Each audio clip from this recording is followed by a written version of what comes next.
এই নেক পিসটা বানানোর জন্য আমি এখানে ব্যবহার করছি হেয়ার পিন, যেটি কেটে নেওয়া হয়েছে, এবং একটি কার্ডবোর্ড, আমার হাতের বানানো কটন বল, কাপড়ের টুকরো, কড়ি, আঠা, গ্লু স্টিক, উল আর দড়ি, যেগুলো দিয়ে বস্তা তৈরি হয় ওই দড়ি।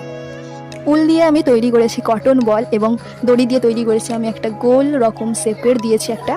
এবার দড়িগুলোতে যদি রোয়া ওঠার মতো থাকে তখন সেই দড়িগুলোতে গ্লু স্টিক দিয়ে ওটাকে প্লেন করে তারপরে গোল করায় দেখবে ওটা হচ্ছে যে সেট হয়ে যাবে।